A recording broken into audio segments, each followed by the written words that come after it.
नमस्कार, स्वागत है आपका हमारे चैनल में। मैं रानी गुप्ता आपके साथ और बड़ी खबर सामने आ रही है। आपको बता दें कि बीजेपी ने सीधे तौर पर एक खत दिखाते हुए ये बताया है कि अरविंद केजरीवाल किस तरीके से दिल्ली में रोहिंग्या घुसपैठियों को लीगली तौर पर बसाना चाहते हैं और इसके लिए उन्होंने एनडीएमसी को एक खत भी लिखा है, जिसमें कि बक्करवाला में फ्लैट्स अवेलेबल कराने के लिए उन्होंने ये मांग भी की है। आपको बता दें कि आज दिल्ली बीजेपी के अध्यक्ष आदेश गुप्ता ने एक प्रेस कॉन्फ्रेंस किया और प्रेस कॉन्फ्रेंस में बाकायदा अरविंद केजरीवाल सरकार की पोल खोलते हुए उन्होंने इस चिट्ठी का भी जिक्र किया। गजब की बात यह है कि अरविंद केजरीवाल जी की जो तुष्टीकरण की राजनीति है, उसमें इनको दिल्ली वासियों की चिंता नहीं है। इनको चिंता है जो रोहिंग्या घुसपैठिए आए हैं। अरविंद केजरीवाल जी की तुष्टीकरण की राजनीति ऐसी है, ये भी भूल जाते हैं कि अगर भारत के अंदर कोई घुसपैठिया आता है, जो इलीगल माइग्रेंट्स आते हैं, मोदी जी की सरकार की बिल्कुल स्पष्ट नीति रही है कि राष्ट्र सुरक्षा से कोई समझौता नहीं होगा। ये लोग हमारी देश की अखंडता के लिए खतरा है। गृह मंत्रालय ने सबसे पहली बात स्पष्ट कर दिया है, MHA has not given any directions to provide EWS flats to Rohingya illegal migrants। जो घुसपैठिए हैं उनको MHA की तरफ से ऐसा कोई निर्देश दिल्ली सरकार को नहीं दिया गया कि EWS के मकान में उन्हें शिफ्ट किया जाएगा। यह कहना गलत नहीं होगा कि अरविंद केजरीवाल जी का हाथ घुसपैठियों के साथ, दिल्ली वासियों के साथ नहीं, घुसपैठियों के साथ।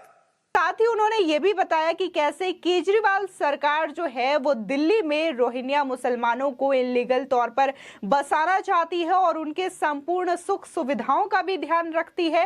साथ ही उन्हें बिजली मुहैया कराना, फ्री राशन देना, कैश अवेलेबल कराना और इसी के साथ ही उनके बच्चों का फ्री एडमिशन भी केजरीवाल सरकार के द्वारा कराया जाता है। इसी के साथ ही उन्होंने ये भी कहा कि जो कश्मीरी गेट के पास शरणार्थी झुग्गी झोपड़ियों में रहते हैं, उनका ख्याल अरविंद केजरीवाल को नहीं है। वो उनसे नहीं पूछने जाते कि आपको क्या समस्या है, क्या आपके यहाँ पे पानी बिजली की सुविधाएं अवेलेबल है या नहीं। लेकिन बात अगर हम रोहिंग्या मुसलमानों की करें तो उनके तमाम सुख सुविधाओं का ध्यान अरविंद केजरीवाल रखते हुए नजर आते हैं। इसी के साथ ही आपको बता दें, जहां आदेश गुप्ता ने अरविंद केजरीवाल और आप सरकार पर सवाल उठाए हैं, तो इसी के साथ ही गौतम गंभीर ने भी ट्वीट करते हुए अरविंद केजरीवाल पर पलटवार किया है और उन्होंने कहा कि इस तरीके से गटर की पॉलिटिक्स करते हैं अरविंद केजरीवाल। इसी के साथ ही मनोज तिवारी, हरीश खुराना समेत तमाम बीजेपी नेताओं ने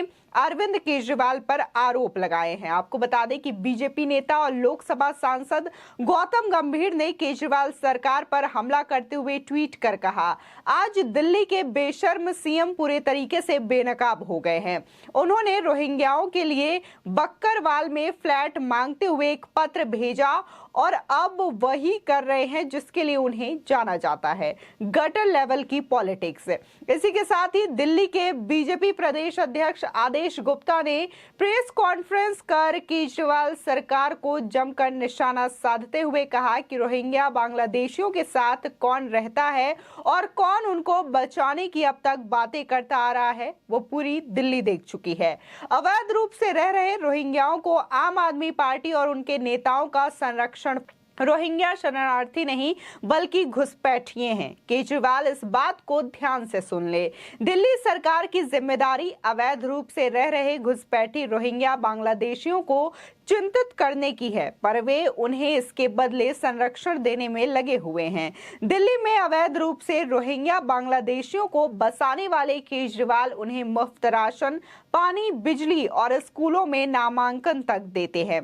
केजरीवाल को शरणार्थियों की नहीं, अवैध रूप से रह रहे घुसपैठियों की ज्यादा चिंता है। जब अवैध तरीके से रह रहे रोहिंग्या बांग्लादेशियों के अवैध अतिक्रमण पर बुलडोजर चलाया जाता है, तो आम आदमी पार्टी के विधायक उनके रहनुमा बनकर आ गए और बुलडोजर के सामने लेटने से भी उन्हें परहेज नहीं किया। आपको बता दें कि रोहिंग्या मुसलमान को लेकर सियासत एक बार फिर से गर्मा चुकी है।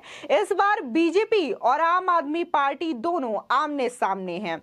रीजन है केंद्रीय मंत्री हरदीप सिंह पुरी का एक ट्वीट।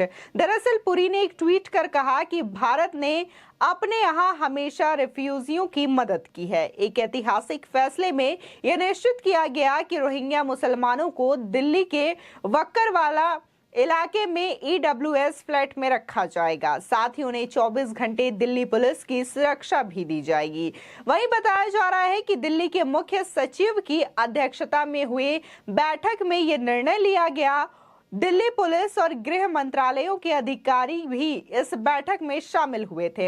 इसी के साथ ही कहा जा रहा है कि 1100 रोहिंग्या लोगों को बक्करवाल गांव में आर्थिक रूप से कमजोर वर्ग के लिए बनाए गए 250 फ्लैट्स में शिफ्ट किया जाएगा। फिर क्या, आम आदमी पार्टी ने इस मुद्दे पर हमला बोल दिया। इसके बाद ये विवाद बढ़ा, ट्विटर पर मुद्दा ट्रेंड करने लगा, तो इसको लेकर गृह मंत्रालय ने भी अपनी ओर से एक बयान जारी किया और ऐसे में किसी भी आदेश देने से सख्त इनकार किया है और इस आदेश को खारिज भी किया है। बता दें कि दिल्ली के उप मुख्यमंत्री मनीष सिसोदिया ने यह आरोप लगाया कि बीजेपी नित केंद्र सरकार राष्ट्रीय राजधानी में रोहिंग्या शरणार्थियों को स्थायी आवास देने की गुपचुप कोशिश कर रही है। साथ ही सिसोदिया ने केंद्रीय गृह मंत्रालय के इस दावे को खारिज कर दिया। इस बारे में दिल्ली सरकार ने प्रस्ताव दिया था। इसी के साथ ही केंद्रीय गृह मंत्रालय ने बुधवार को स्पष्ट किया कि उसने दिल्ली में रोहिंग्या मुसलमानों को EWS श्रेणी के फ्लैट उपलब्ध कराने का कोई निर्देश नहीं दिया है। वहीं जिस तरीके से ये लेटर सामने आया है, NDMC को जो खत लिखा गया है केजरीवाल सरकार के द्वारा रोहिंग्या मुसलमानों को बसाने की, उसको लेकर के अब पोल खुल चुकी है और ये बातें सामने आ गई है कि कैसे अरविंद केजरीवाल जो है दिल्ली में रोहिंग्या मुसलमानों को बसाना चाहते हैं और बाकायदा उनको झुग्गी झोपड़ियों से निकाल करके उन्हें फ्लैट्स अवेलेबल कराना चाहते हैं। और साथ ही अगर अभी भी हम बात करें तो रोहिंग्या मुसलमान घुसपैठी जहां पर रहते हैं वहां पर ऑलरेडी दिल्ली सरकार जो है उन्हें फ्री राशन, फ्री बिजली आदि सारी सुविधाएं उपलब्ध करवाती है। जबकि अगर हम दूसरी जगह की बात करें, अगर कश्मीरी गेट में रह रहे रिफ्यूजीज की बात करें तो वहां पर ये जो सुविधाएं हैं केजरीवाल सरकार की वो अभी भी नहीं पहुंच पाती। और वहीं आम आदमी पार्टी के जो विधायक हैं उनसे उनका हाल भी नहीं पूछने जाते, लेकिन रोहिंग्या घुसपैठियों का बराबर ख्याल रखा जाता है। आपकी इस खबर पर क्या राय है, हमारे कमेंट सेक्शन में जरूर बताएं। आगे की और भी अपडेट के लिए चैनल को सब्सक्राइब करना ना भूलें।